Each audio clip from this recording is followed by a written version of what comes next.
আমাদের বড় দুর্বলতার জায়গা হলো পরিকল্পনার বাস্তবায়ন নয়।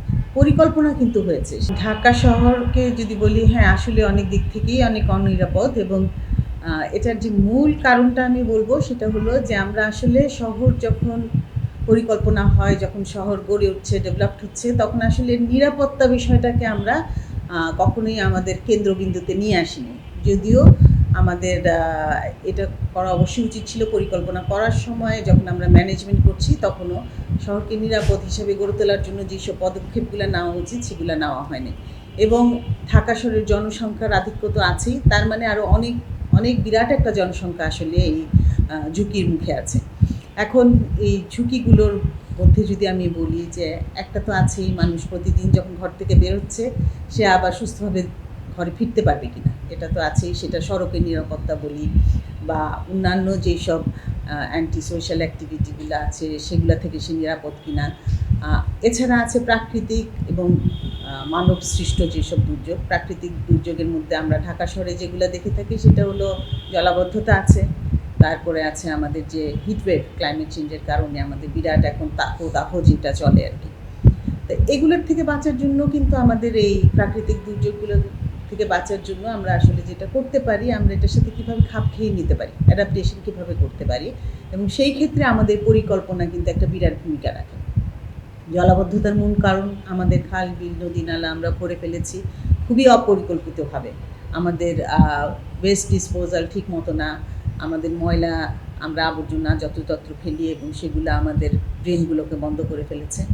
তাপদাহের ক্ষেত্রে আমি বলবো যে তাপদাহ এখন একটা বিরাট একটা সমস্যা এবং এটা আমাদের ভবিষ্যতে আরও আমাদের এটা ফেস করতে হবে।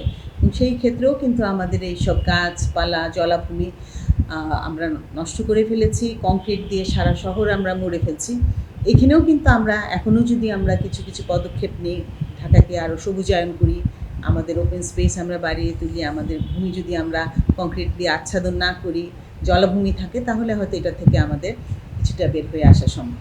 আমাদের বড় দুর্বলতার জায়গা হলো পরিকল্পনার বাস্তবায়ন নয়।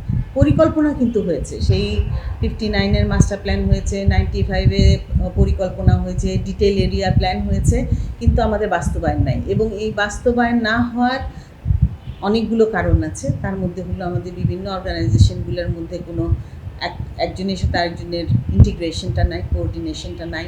তারপর হলো আমাদের আইনের শাসন নাই।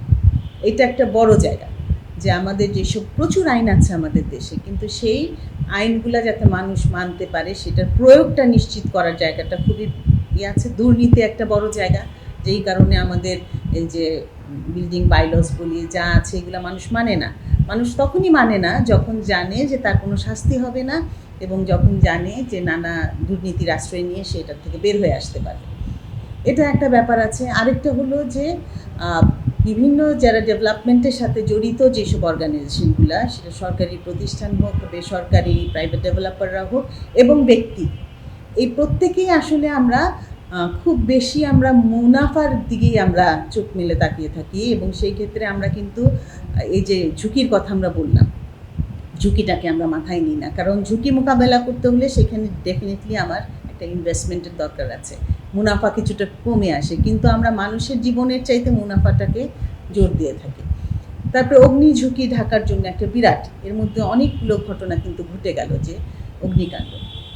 এবং এইটার বড় একটা কারণই হলো যে আমরা ব্যক্তি হিসাবে আমরা নিয়ম মানি না, আমরা ডেভেলপার হিসাবে আমাদের যেভাবে বিল্ডিং ভবন তৈরি করা ছিল সেটা আমরা করি না, ভবনের মালিক হিসাবে আমি নিয়ম মানি না, এবং যারা এটা তদারককারী প্রতিষ্ঠান তাদের যেই তদারক করার কথা সেটাও তারা করে।